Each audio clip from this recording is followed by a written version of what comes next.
Buenos días, buenas tardes o buenas noches, depende del momento del día en que vayan a escuchar esta clase. Me voy a presentar, mi nombre es Ricardo Ferrari, yo soy psicólogo y profesor de psicología, egresado de la Universidad de Buenos Aires y formo parte de la comisión directiva del Centro de Investigación Académico Latinoamericano. Voy a abordar la problemática de los efectos del neoliberalismo sobre la constitución subjetiva. Para esto voy a comenzar dando y explicando las 8 características de la subjetividad neoliberal, para incursionar luego en el mundo del trabajo, donde esta subjetividad encuentra su expresión privilegiada, así como también para ver las anomalías del trabajo en contextos neoliberales. Me voy a basar para esto en 2 textos. En el texto de Nora Merlin, digamos, neoliberalismo, mentir y colonizar, perdón, el texto Mentir y colonizar, y en un texto mío llamado Los vínculos laborales, placer y sufrimiento. Antes que nada me gustaría comentar que la constitución subjetiva es un fenómeno complejo. Es decir, que este fenómeno complejo que es la constitución subjetiva está atravesado por múltiples factores. Es decir, es un fenómeno multifactorial, la constitución subjetiva. El ser humano no es solo portador de su historia singular, de su historia personal, sino que también es portador del contexto histórico, político, económico, social y tecnológico dentro del cual se inscribe su vida. Esto quiere decir que somos el producto de múltiples determinaciones, es decir, somos producidos por una multiplicidad de factores, pero también somos el resultado de nuestra libertad. También somos el resultado de nuestras decisiones. Esto quiere decir que no somos puro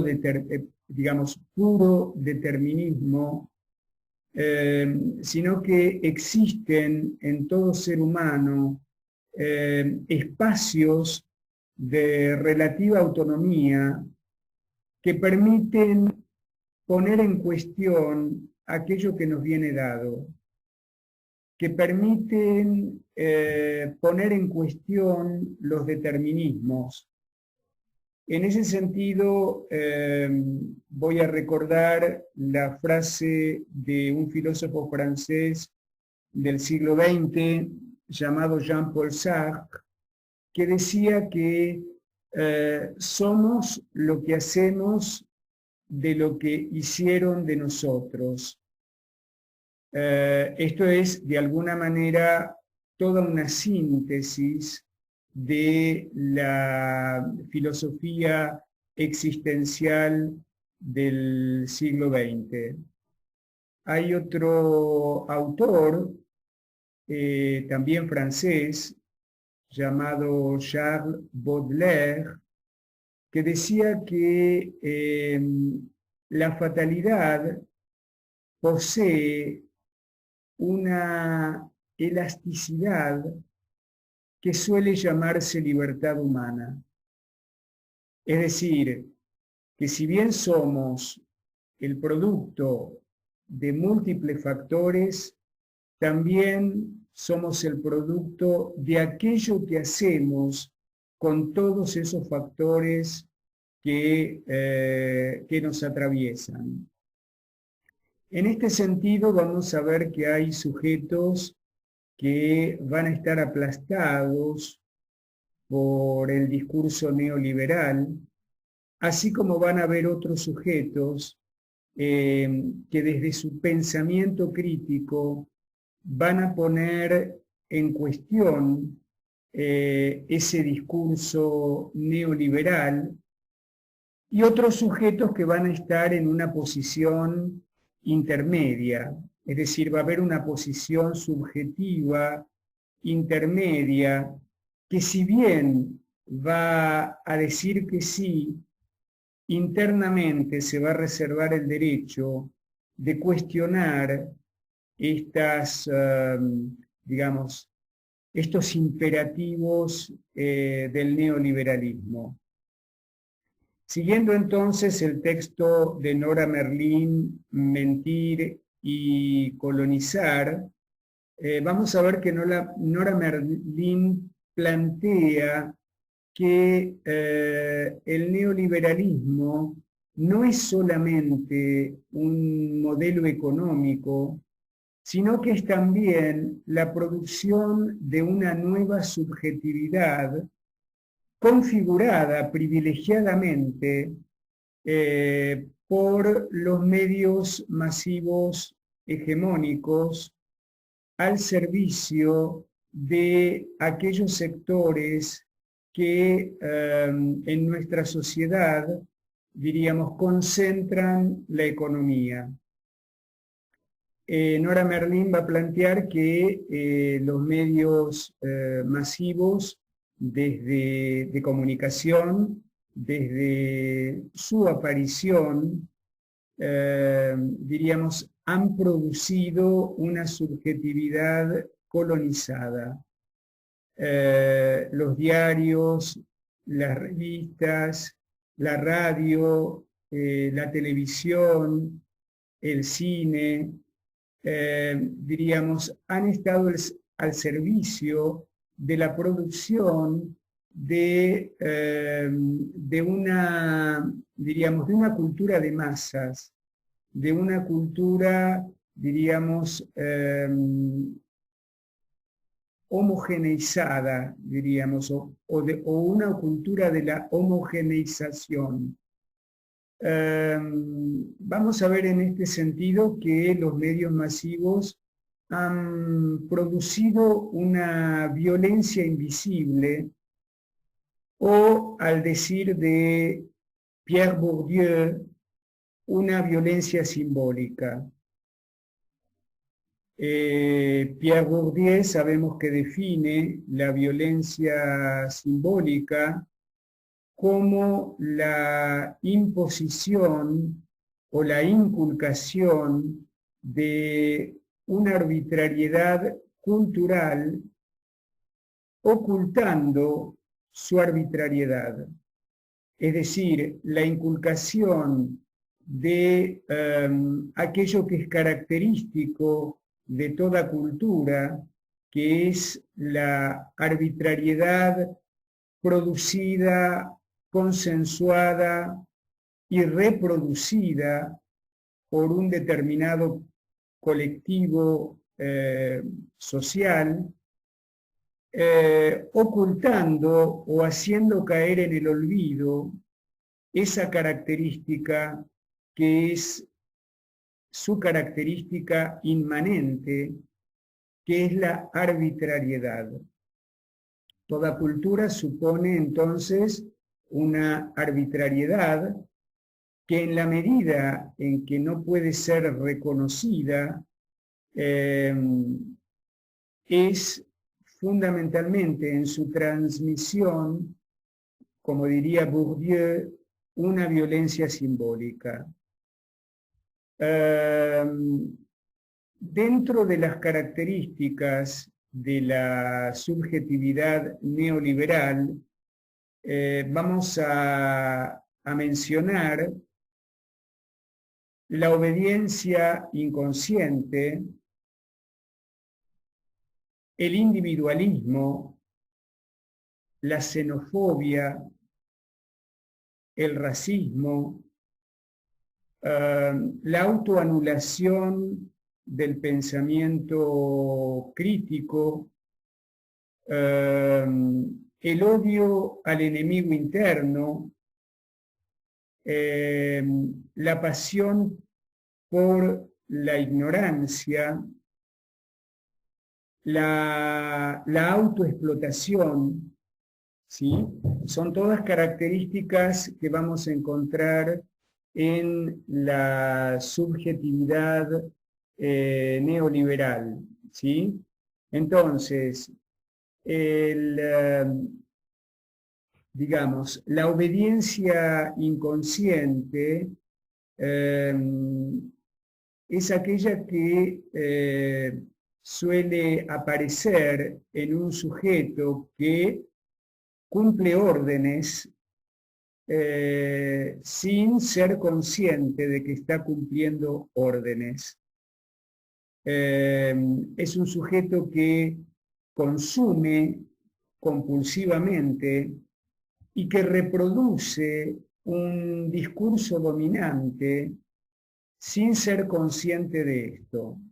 Es decir, a diferencia de lo que era el esclavo en el mundo antiguo o el siervo en el mundo medieval, el sujeto neoliberal, el sujeto hipermoderno neoliberal, obedece sin saber que obedece. A esta característica, Nora Merlin la llama obediencia inconsciente. Con respecto al individualismo, el individualismo se inscribe dentro de una cultura meritocrática. El individualismo es, diríamos, el discurso de aquel que dice, yo me hice solo, a mí nadie me regaló nada, el que es pobre porque quiere, el que se esfuerza triunfa.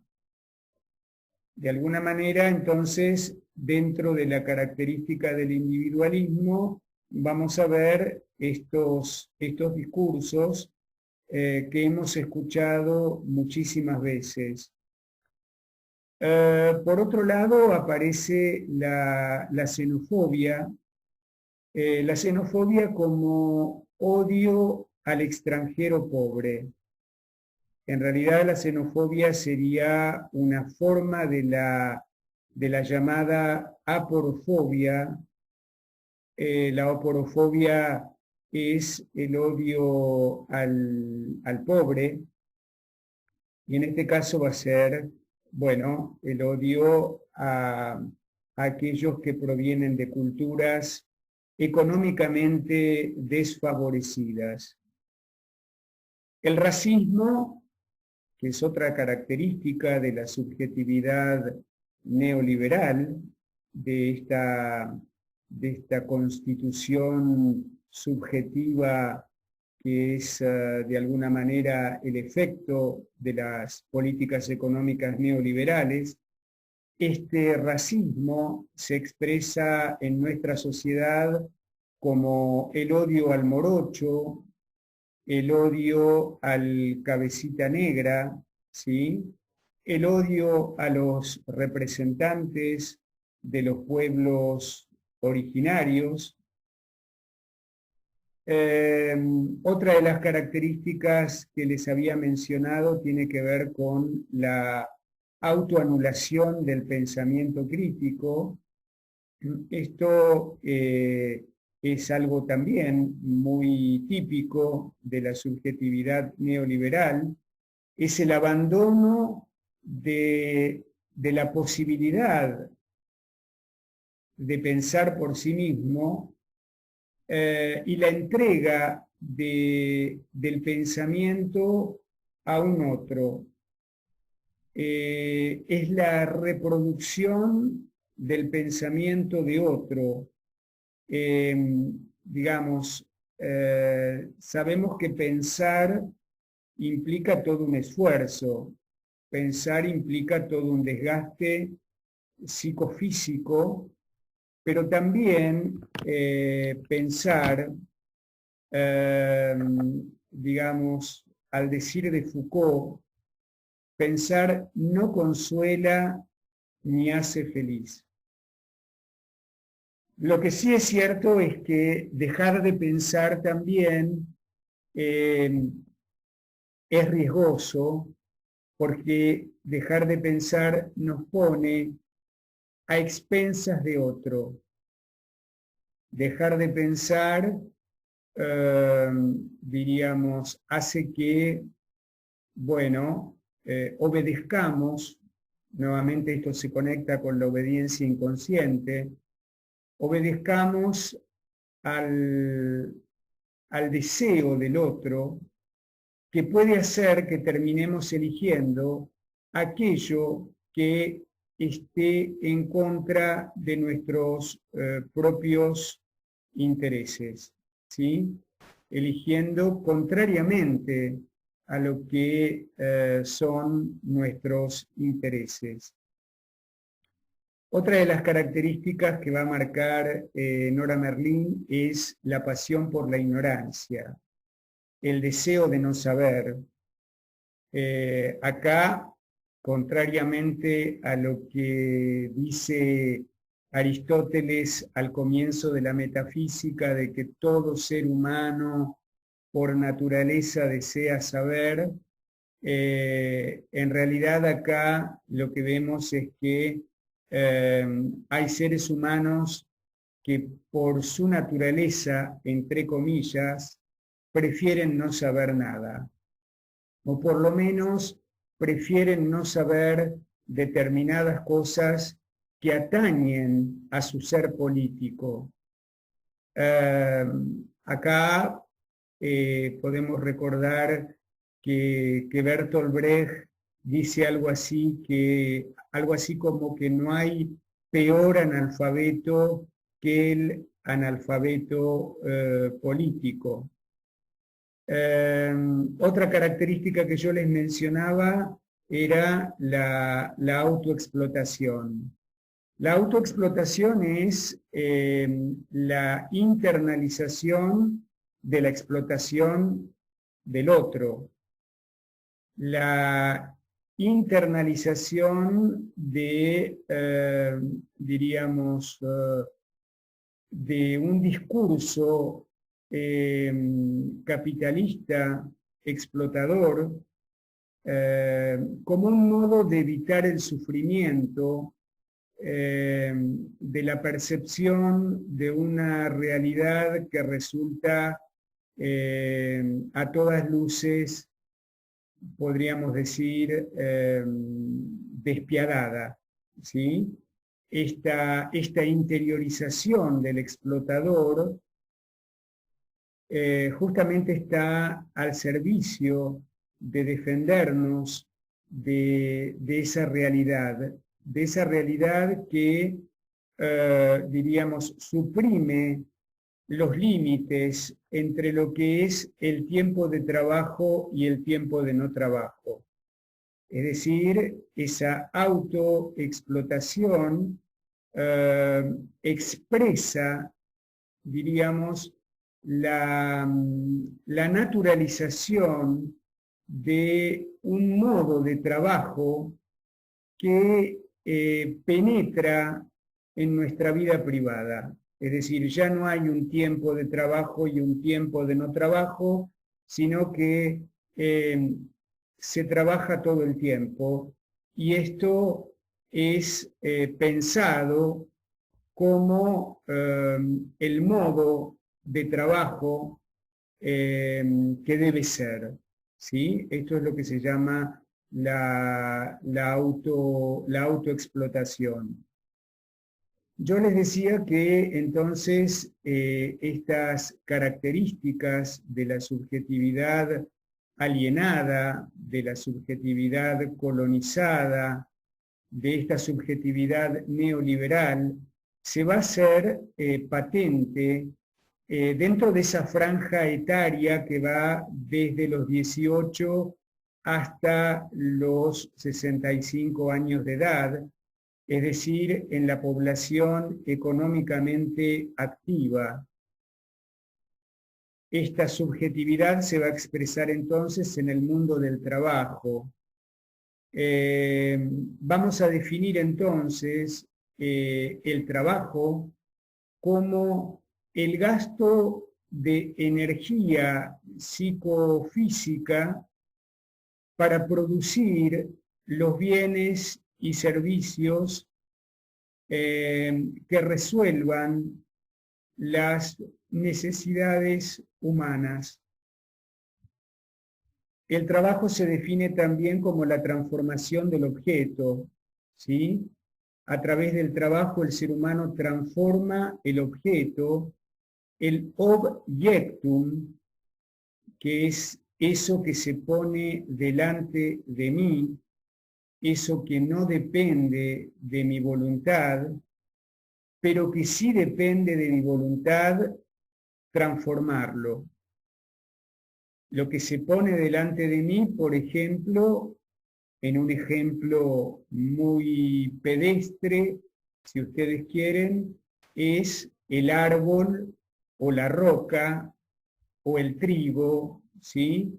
Es decir, eso que no depende de mí, que está ahí, pero que sí depende de mí transformar el árbol en madera, diríamos, la madera en mesa o en silla o en casa, ¿sí? O en cama, diríamos. Eso sí depende de mí. Vamos a ver que tanto Hegel como Marx concibieron el trabajo como la transformación o la, diríamos, efectivización de una voluntad transformadora de la naturaleza. Es decir, el trabajo implica la transformación de la naturaleza precedida por una idea. Esto diferencia el trabajo humano, tanto para Hegel como para Marx, del trabajo de los demás seres vivientes, que sería un trabajo instintivo. El trabajo humano es la objetivación de un proyecto humano, de una idea, y esta objetivación de la idea para Hegel va a ser justamente la alienación.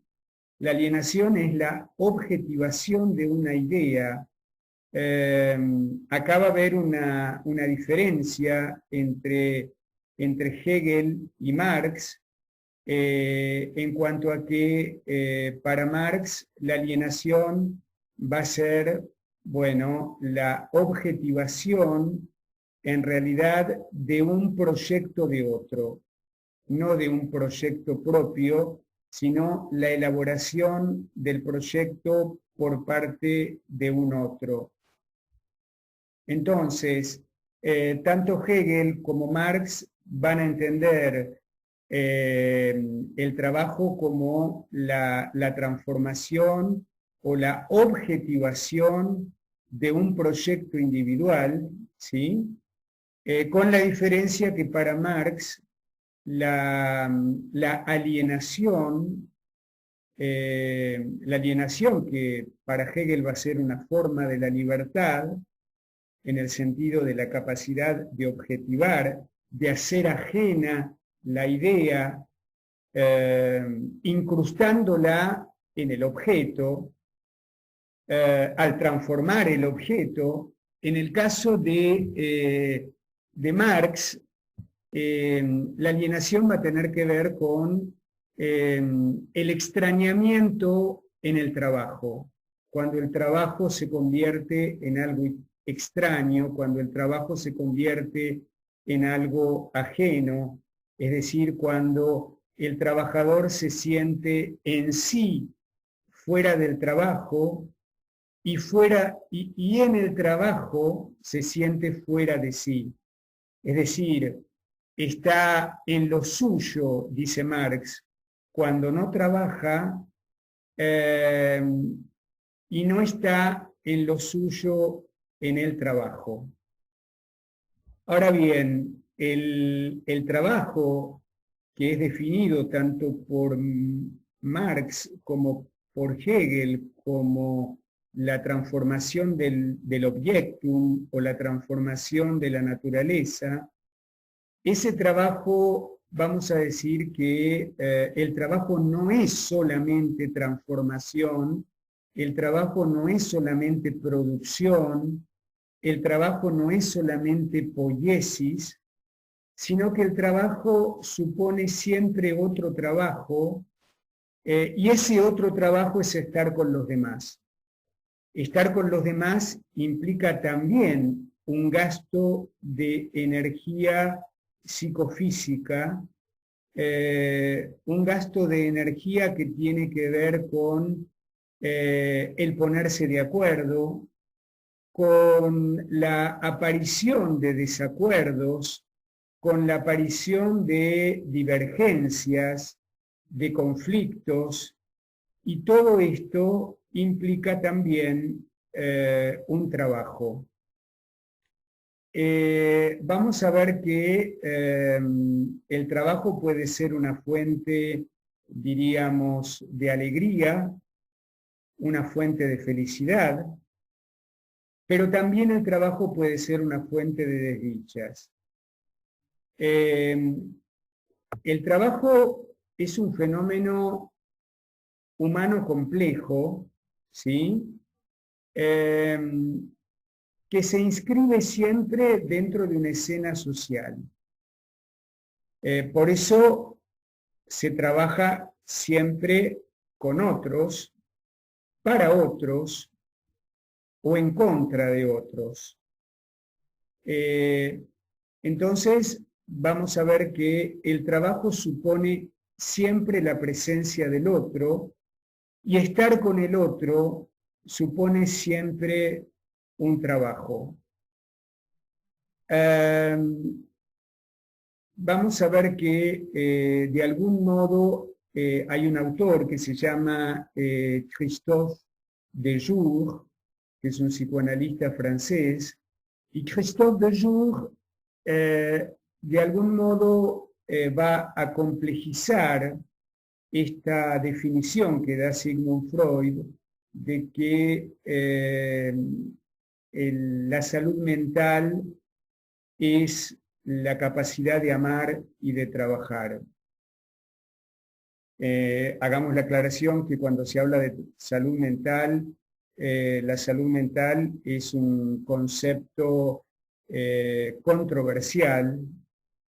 En realidad se prefiere últimamente hablar de equilibrio psíquico, equilibrio que siempre es inestable, pero en todo caso vamos a ver que si hablamos de salud mental, Christophe Dejour complejiza esta relación de la salud mental con el trabajo y va a decir que así como el trabajo puede ser fuente de salud mental, también puede ser fuente de morbilidad mental. El trabajo puede producir, dice Christophe Dejour, lo mejor y también puede producir lo peor. El trabajo puede ser fuente, diríamos, de salud así como también puede ser fuente de morbilidad y de mortalidad. En ese sentido, podríamos decir que en el contexto neoliberal, el trabajo produce lo peor. Como ejemplo de esto, podríamos no solo hablar de esta subjetividad neoliberal que se explota a sí misma, que obedece inconscientemente, que decide dejar de pensar para ser pensada por el otro, de esta alienación como defensa frente al sufrimiento, sino también de la aparición de fenómenos como, por ejemplo, la adicción al trabajo,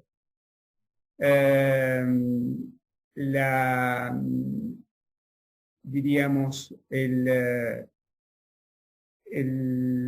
desgaste mental producido por el trabajo, lo que algunos autores llaman el distrés laboral, lo que Christophe Dejour va a llamar las patologías de sobrecarga, el acoso moral en el trabajo, es decir,